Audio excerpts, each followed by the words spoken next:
Assalamualaikum warahmatullahi wabarakatuh dan selamat malam para penonton yang bersama kami di Next Step TV dan juga di Next Step Malaysia. Terima kasih kerana anda terus setia bersama kami dengan berbagai maklumat yang kami sediakan untuk anda dan konten-konten terkini yang kami sediakan untuk anda. Semoga anda terus menjadi subscriber kepada kami dan pastikan juga anda membuat perkongsian rancangan-rancangan yang telah kami terbitkan melalui Next Step TV dan disebarkan kepada sahabat-sahabat di luar sana untuk mereka mendapatkan berita-berita terkini dan juga rancangan-rancangan menarik yang telah kami sediakan untuk anda. Baik, untuk minggu ini, rancangan Respon, kita akan bersama dengan Ketua Pemuda Parti Amanah Negara, YB Hasmi Muda, yang juga Ahli Dewan Negara. Assalamualaikum, YB. Waalaikumsalam warahmatullahi. Sihat, nah? Sihat, Alhamdulillah. Alhamdulillah, ceria wajahnya selepas convention Kerajaan Perpaduan. Alhamdulillah. Sejauh mana YB? Kalau saya nak minta respon YB tentang kalau YB lihat matlamatnya, objektifnya tercapai dalam convention Kerajaan Perpaduan yang telah berlangsung Ahad lalu. Saya melihat penganjuran Konvensyen Perpaduan ini sebagai suatu kejayaan yang cukup besar kepada kerajaan perpaduan, khususnya parti-parti yang bernaung di bawah kerajaan perpaduan, kerana kita tidak dapat membayangkan sebelum ini bahawa semua parti-parti ini ialah parti-parti yang memang bertembung dengan begitu dahsyat dalam tempoh yang lama, tetapi dalam pada tarikh 14 hari bulan yang lalu kita semua dapat berhimpun di Dewan Merdeka, mengangkat isu-isu rakyat, dan ini suatu yang sukar dijangka sebelum ini. Jadi saya melihat dari sudut strateginya, dari sudut penganjuran itu juga ianya satu yang cukup besar dan bermakna kepada kita rakyat Malaysia, terutamanya pendukung parti-parti dalam kerajaan perpaduan. Baik, kalau kita lihat moto ataupun pelbagai pantun yang disampaikan oleh para pemimpin dari pelbagai parti dalam konvensyen berkenaan lawan jadi lawan, itu menjadi di antara frasa yang digunakan dalam konvensyen tersebut. Menolak perbezaan yang ada antara kita dan sebaliknya kita mencari titik persamaan. Itu merupakan di antara satu kata apa, titik kesatuan yang sewajarnya dipuji oleh pelbagai parti yang berada dalam kerajaan itu untuk mewujudkan ataupun untuk mendukung satu perjuangan secara bersama. Namun di situ ada juga suara-suara yang mengatakan bahawa ia bukanlah lawan menjadi kawan, tapi sebaliknya adalah lebih kepada untuk survive dalam memiliki kuasa untuk penggal ini. Apa pendapat YB tentang kata-kata sedemikian? Anggapan ini dia bergantung kepada siapa yang melihat. Masing-masing boleh mentafsirkan, tetapi saya melihat sepanjang tempoh konvensyen itu ialah kesungguhan ataupun komitmen semua parti untuk membina bersama. Jadi saya melihat dalam ucapan-ucapan oleh pimpinan dan juga pendukung sepanjang konvensyen, baik di peringkat sayap ataupun di peringkat yang penuh pada peringkat pada waktu petang itu, saya melihat kesungguhan untuk sama-sama membina negara dengan semangat untuk kita berpadu. Soal slogan lawan jadi kawan, ianya ialah manifestasi daripada semangat yang saya sebutkan tadi. Betul, memang kita boleh katakan masing-masing berfikir untuk survive dan sebagainya, tetapi kelebihan oleh parti-parti yang memilih kerajaan perpaduan ini ialah kita memilih jalan perpaduan itu, dan perpaduan ini walaupun senang disebut tapi ianya susah dilaksanakan.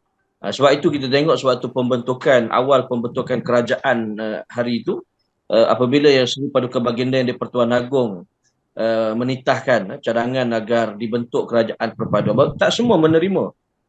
Tan Sri Muhyiddin, parti-parti Perikatan Nasional menolak. Dan kita dengan parti-parti Barisan Nasional, kemudiannya GPS, JRS memilih untuk kor ataupun memilih untuk melaksanakan titah daripada Tuanku. Jadi soal lawan jadi kawan, kawan jadi lawan itu perkara biasa dalam mana-mana politik di negara mana pun. Dan kita pun tak memberikan jaminan bahawa hari ini kawan, esok akan terus jadi kawan. Mungkin pada masa akan datang kita akan kembali bersaing sesama kita, tetapi dalam tempoh 5 tahun ini, dalam tempoh 5 tahun kita menjadi kerajaan, dalam membentuk kerajaan perpaduan ini, Mhm. sekurang-kurangnya kita dapat membentuk sebuah kerajaan yang stabil Mhm. demi kebajikan rakyat. Jadi ini bukan hanya soal survival parti politik, tetapi yang lebih penting ialah survival negara kita yang berkehendakkan kepada sebuah kerajaan yang stabil dan kukuh.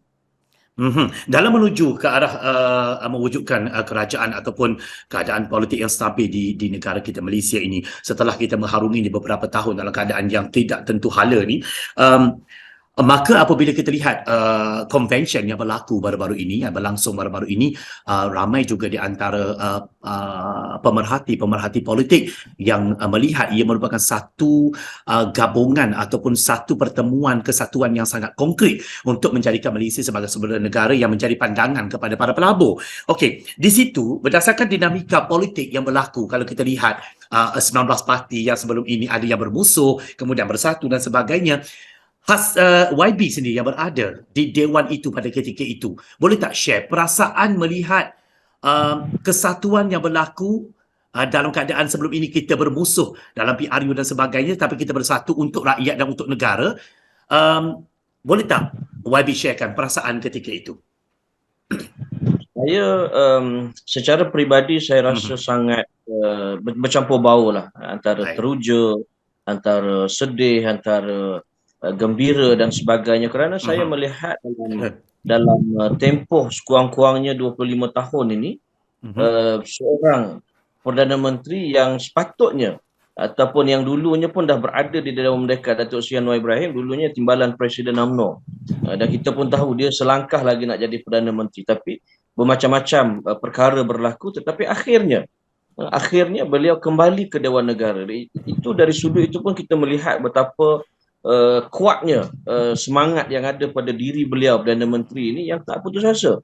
Kalau kita, saya terbayangkan kalau kita berada di tempat Datuk Seri Anwar Ibrahim sendiri pun, dengan macam-macam yang berlaku pada beliau, saya fikir mungkin banyak kalilah untuk beliau memilih putus asa kan, tapi Betul. beliau tidak memilih jalan itu. Maknanya ini seorang menggambarkan satu sosok yang cukup layak untuk memimpin negara kita. Kalau dalam soal itu pun beliau boleh bertahan, boleh kembali berada pada kedudukan yang paling tinggi dalam sebuah kerajaan. Saya yakin dengan semangat yang ada pada diri beliau, orang seperti Datuk Seri Anwar Ibrahim ini boleh membawa negara kita yang dulunya harimau Asia untuk Mhm. kembali menjadi harimau Asia. Sebab itu dalam perbahasan itu saya melihat keutamaan kita bukan lagi untuk bersaing sesama Pakatan Harapan, sesama parti-parti dalam negara kita, tetapi Mhm. untuk membawa Malaysia bersaing dengan negara-negara di rantau Asia dan juga di seluruh dunia.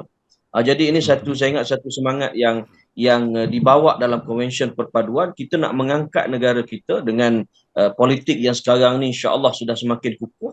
Kita nak mengangkat balik ekonomi kita, negara kita secara umumnya untuk bersaing dan menjadi yang terbaik sekurang-kurangnya di rantau ini dan juga bersaing di peringkat antarabangsa. Itu semangat. Saya ingat semangat yang penting sepanjang konvensyen.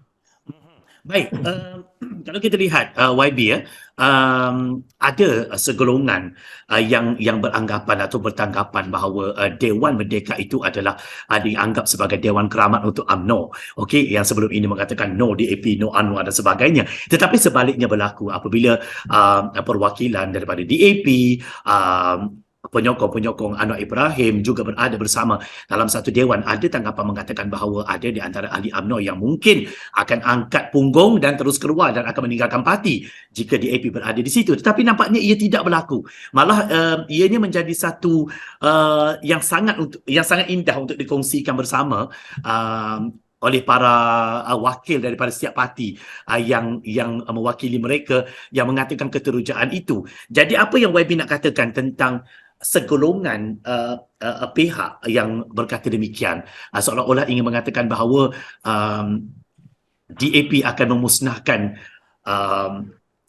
tembok, akan memusnahkan tali ikatan yang ada dalam hubungan dengan UMNO.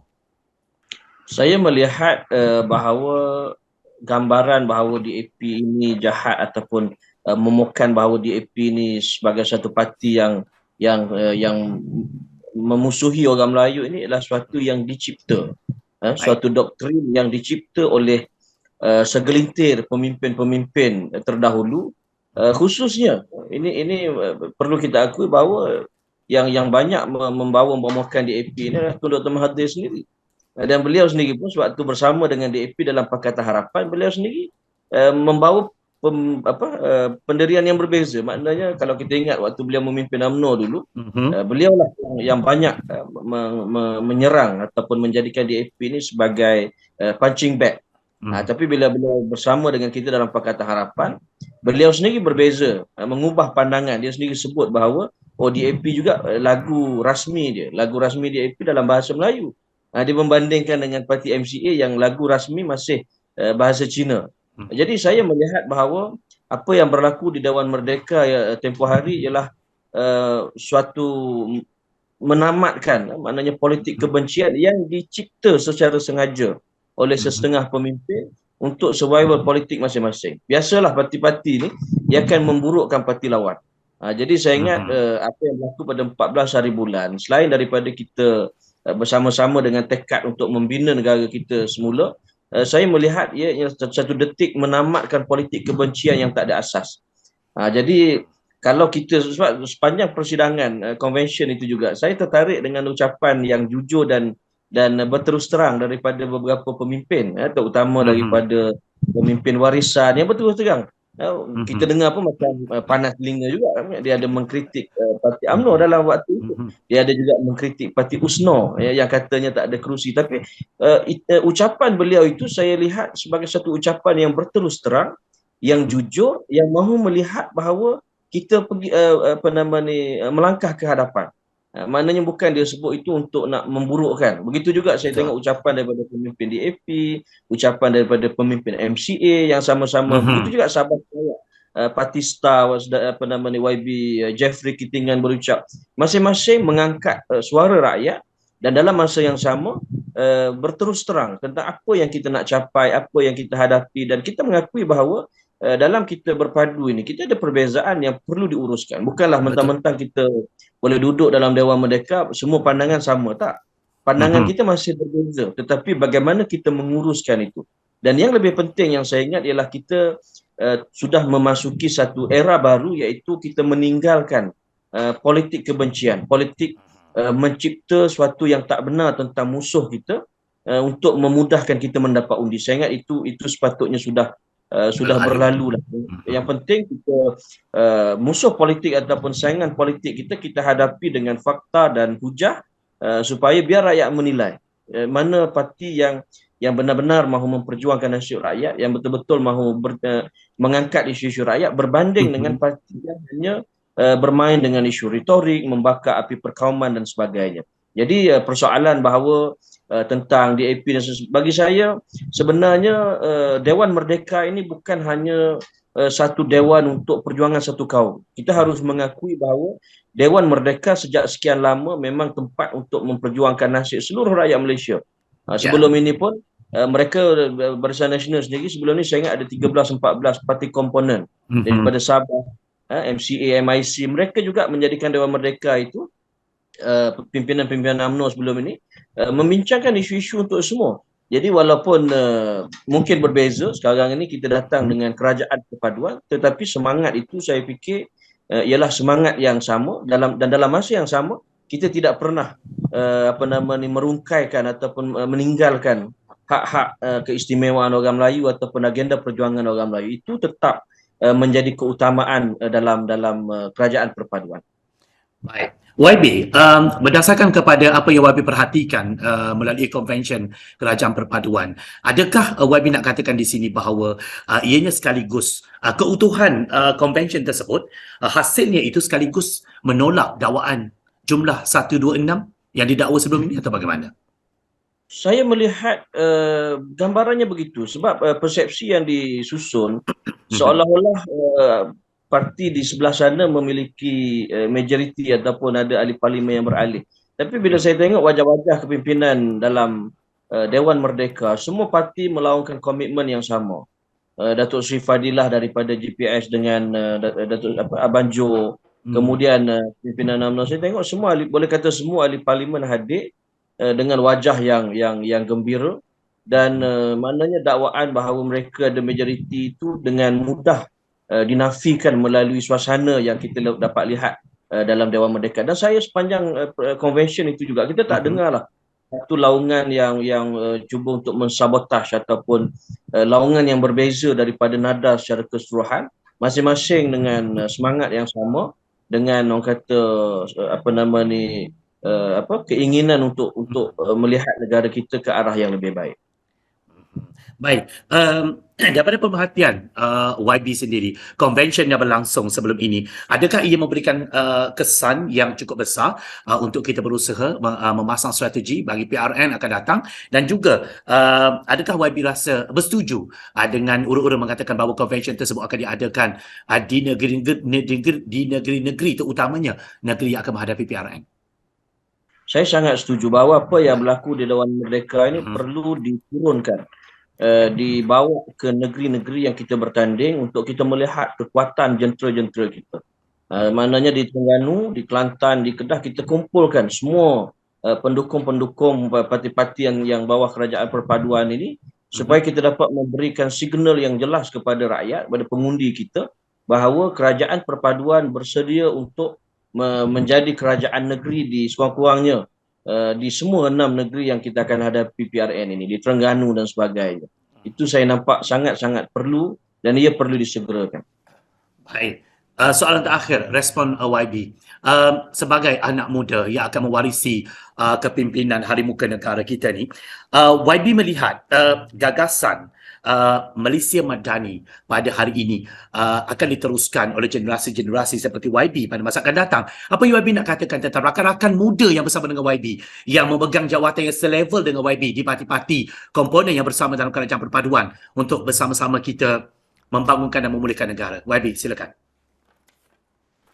Saya melihat bahawa convention yang berlalu beberapa hari lepas ini sebagai kesempatan untuk kami mengenali dengan lebih rapat, terutamanya kepimpinan saya. Sebelum ni pun saya tak berpeluang lah untuk mengenali semua, tetapi dalam convention yang sebelum ini kita pertama kali dapat bertemu dengan ketua-ketua pemuda parti-parti komponen di bawah JRS, GPS, di bawah Barisan Nasional, dan semangat yang ada itu saya rasa cukup segar, cukup bertenaga, dan kita yakin dengan semangat yang ada ini, dengan masing-masing memilih untuk bergerak pada politik yang sederhana, yang wasatiyah, memilih jalan tengah dalam politik Malaysia, saya percaya bahawa kita sedang menuju ke arah Malaysia yang kembali kuat sebagaimana Harimau Asia yang pernah kita lalui sebelum ini, insya-Allah. Baik, terima kasih YB kerana sudi memberi ruang kepada kami untuk bersama-sama memberi respon terhadap isu yang kami kemukakan pada hari ini. Kami di Next Step ucapkan selamat maju jaya kepada YB di sana untuk terus menerajui negara, dan selamat bertugas sebagai ahli Dewan Negara. Semoga memberi kebaikan kepada rakyat secara keseluruhannya, dan kami sentiasa menyokong apa sahaja usaha baik yang dilakukan oleh YB untuk anak bangsa kita. Itu yang kami harapkan daripada YB lah, keikhlasan dan ketulusan yang berterusan dan konsisten untuk membela rakyat, insya-Allah. Terima kasih YB, kita jumpa lagi insya-Allah. Terima kasih juga Next Step atas jemputan. Baik, itu dia para penonton, diskusi kita, respon yang kita dapatkan daripada Ketua Pemuda Parti Amanah Nasional, dan juga merupakan ahli Dewan Negara YB, Senator Hasbi Muda. Okey, itu saja untuk minggu ini dalam respon. Kita jumpa lagi minggu depan. Assalamualaikum, selamat malam, kita jumpa.